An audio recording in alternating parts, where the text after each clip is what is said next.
أفاق سكان إحدى القرى ذات يوم على وباء عم القرية كلها، ووجد أعيان القرية أنفسهم أمام مسؤولية كبيرة تتمثل في إنقاذ القرية من الوباء. وبعد اجتماع سريع انقسم الأعيان في تشخيص الحالة وتقديم العلاج على 5 آراء، حاز كل رأي منها على أنصار يروجون له ويتعصبون. فالفريق الأول يرى أن الوباء قد بلغ مرحلة خطيرة لا تحتمل السكوت، والحل من وجهة نظره هو أن يتم التخلص من جميع المرضى بالقتل.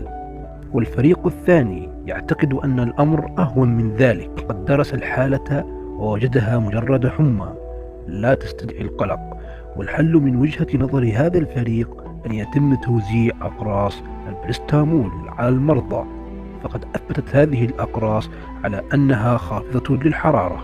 أما الفريق الثالث فقد اعترض على منطق الفريق الأول قائلا إن قتل المرضى ليس حلا بل مشكلة، ورد على الفريق الثاني قائلا إن الحمى ليست مرض بل عرض لأكثر من مرض، تكون عرضا لضربة شمس أو للملاريا أو الإيدز. ونحن قد شخصنا الحالة بدقة فوجدنا أن الملاريا هي سبب الوباء، ومن ثم فإن العلاج ينبغي أن يستهدف فيروس الملاريا في الدم. وعندها نهض مندوب الفريق الرابع ليقول إننا نتفق مع الفريق الثالث في أن الملاريا هي سبب الوباء، وأنه ينبغي معالجة الفيروس في الدم، لكنه لم ينتبه إلى أمر آخر مهم، هو ضرورة استئصال مصادر الملاريا في القرية. ونحن نعلم أن البعوض الذي يفقس ويتكاثر في بركة القرية هو ناقل هذا الوباء، ولا جدوى من أي معالجة موضعية دون مكافحة البعوض واستئصاله في الوقت نفسه. ومن ثم فإن الحل من وجهة نظرنا هو إلى جوار معالجة الحالات القائمة هدم بركة القرية بوصفها محضا للبعوض وقاعدته الحربية، ولا بأس بعد ذلك من استيراد مياه معدنية بديلة من القرى المجاورة، والمياه المعقمة خير من المياه الملوثة. وأخيرا ينهض مندوب الفريق الخامس ويلقي الكلمة الآتية: نحن نتفق مع الفريق الأول على أن الحالة قد بلغت مستوى خطيرا لا يحتمل، ولكننا نختلف معه تماما في الحل الدموي الذي قدمه، لأنه ببساطة ليس حلا بل مشكلة تجعلنا نحن والبعوض في مهمة واحدة هي القتل. نتفق مع الفريق الثاني في أن الحمى موجودة، لكننا نختلف معه في تبسيط المشكلة وتبسيط الحل، لأن الوباء أخطر مما يتصور، والأمراض الخطيرة لا تعالج بحبوب البريستامول.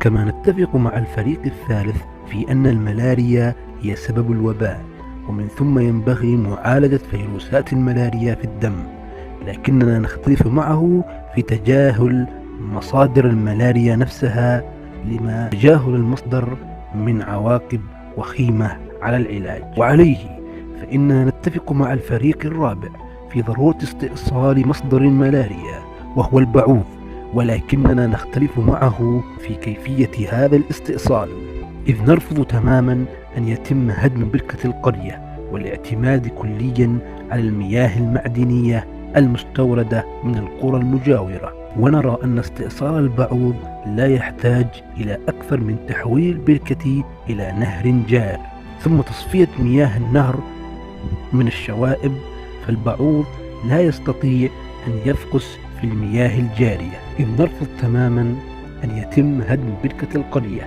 والاعتماد كليا على المياه المعدنية المستوردة من القرى المجاورة، ونرى أن استئصال البعوض لا يحتاج إلى أكثر من تحويل البركة إلى نهر جار يتم تصفية مياه النهر من الشوائب، فالبعوض لا يستطيع أن يفقس في المياه الجارية. وبهذا نضمن ذهاب البعوض وبقاء البركة ومصيرنا بأيدينا في الوقت نفسه الذي نعالج فيه الحالات المرضية القائمة. والآن أعزائي المشاهدين، ما الذي قصدناه بهذه القصة التصويرية؟ تعال بنا عزيزي المشاهد لنسقط عناصر هذه القصة على واقعنا الراهن، وننظر للمعادل الرمزي الذي حملته للواقع. أما القرية فهي المعادل الرمزي للعالم الإسلامي اليوم، وأما أعيان القرية فهم المعادل الرمزي لأصحاب مشاريع التغيير والإصلاح من مختلف الاتجاهات. وأما الوباء المنتشر فهو المعادل الرمزي للتخلف والانحطاط الذي أصاب الأمة العربية اليوم. والفريق الأول يرمز للحركات التي تتبنى العنف مبدأ للتغيير وشعارها التفجير والدمار هو الحل. والفريق الثاني يرمز لطائفة الوعاظ، متصوفة تبليغيون دعاة تقليديون وعاظ، الذين لا يرون من الخلل إلا سطحه الظاهر، ويعتقدون أن الأمة تعاني من مشكلات بسيطة يمكن حلها بسهولة لو توفر للناس الإيمان والخلق الطيب. وكما نعلم هذه هي وظيفة الوعاظ تحديدا، فإرشاد الناس وتربيتهم في المساجد والطرقات ووسائل الإعلام كفيل بهداية الأمة ونهضتها. وشعار هذا الفريق الإرشاد هو الحل. حبوب البريستامول ترمز للمواعظ، وهذا فهم أقل ما يقال عنه أنه ساذج وطفولي، أقل ما يقال في أصحابه أنهم أصحاب الغيبوبة الكبرى. والفريق الثالث يرمز لأصحاب نظرية التغيير السياسي، ممن يرفعون شعار صناديق الانتخابات هي الحل. وجهاز الدورة الدموية المصاب بالملاريا يرمز لجهاز الدولة المصاب بالفساد. وأصحاب هذه النظرية يعتقدون أن تشخيصهم لحال الأمة دقيق، وأن الخلل كل الخلل في الأنظمة الفاسدة التي لا تكتفي بعرقلة النهوض والإصلاح، وأنها فقط تزيد من استمرار العرقلة وترسيخه. ومن ثم فإن الحل الوحيد في نظرهم هو إزاحة هذه الأنظمة من طريق الشعوب بالطرق السلمية للتغيير.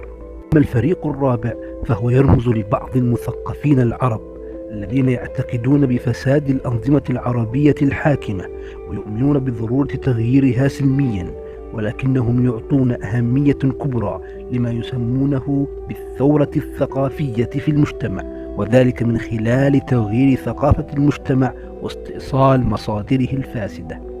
والبعوض يرمز للأفكار والمقولات الضارة. والبركة ترمز إلى التراث والثقافة الاجتماعية. أما المياه المعدنية المعقمة ترمز للأفكار والمناهج المستوردة من الغرب. ويرى هذا الفريق أن سر مشكلاتنا يكمن في هذا التراث الذي يحرض على التقليد والتبعية، ويمتلئ بالتناقضات والأوهام والسخافات. وشعار هذا الفريق القطيعة مع التراث هي الحل. أما الفريق الخامس يرمز لطائفة من المفكرين والمثقفين العرب الذين يعتقدون أن الوضع العربي قد دخل مرحلة حرجة من التخلف والاهتراء، وأن أسباب التخلف والانحطاط لا بد أن تستأصل من جذورها، متفقا مع كل نظرية من النظريات الأربع الماضية في جزئية محددة، مختلفا معها في أجزاء أخرى. فهو مع النظرية الأولى والثانية في الملاحظة الأولية للحالة، وهي حالة التخلف والاهتراء، لكنه يخالفهما في تشخيص حقيقة المرض وفي الوصفة العلاجية. فذلك التغيير عن طريق العنف حسب النظرية الأولى هو نوع من الفساد القائم بذاته، ولا يصح الانتقال من الحالة السلمية إلى حالة العنف إلا بعد تجريب كافة فرص التغيير السلمي وضمن شروط خاصة يتفق عليها كبراء الخبراء في المجتمع من فلاسفة ومفكرين. أما حسب النظرية الثانية التغيير عن طريق الوعظ والإرشاد ليس كافيا، لأن المرض تجاوز هذه المرحلة العلاجية إلى مراحل أعقد وأخطر.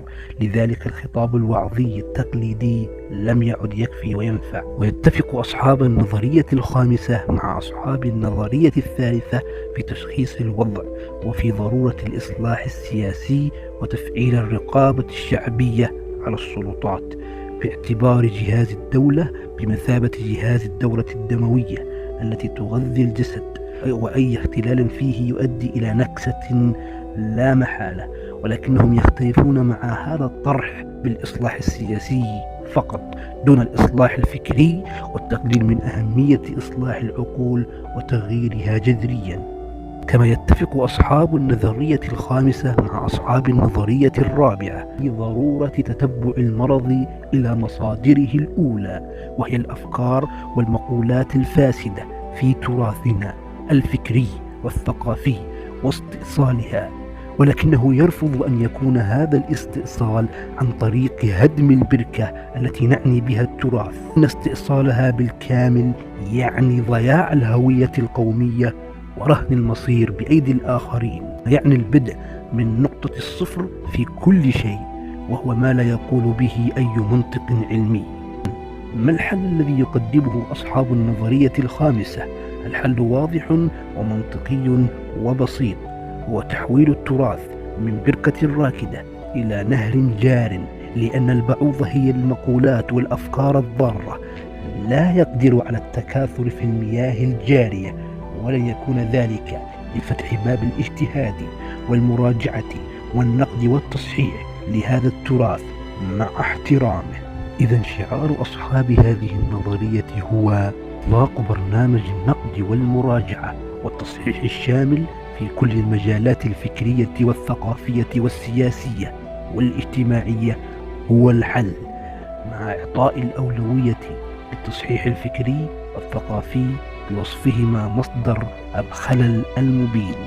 ولعلك عزيزي المشاهد لاحظت مدى تشابه الصورة بين البركة الراكدة وبين المجال المعرفي الراكد الساكن، كما تلحظ وجود التشابه بين النهر الجاري والمجال المعرفي المتحرك. كفي أن التراث العربي مجال راكد ساكن فقط نشأت فيه آلاف الأفكار والمقولات الضارة التي أفسدت العقل والحياة العربية، وهو مجال ساكن لا بطبيعته الذاتية بل بقوة خارجية مهيمنة، هي المؤسسات التقليدية الدينية والقبلية التي تمنع جريانه. إنها الحارس العتيد لبركة التراث الشاهر سيوفه في وجه كل من يقترب من هذه البركة المقدسة.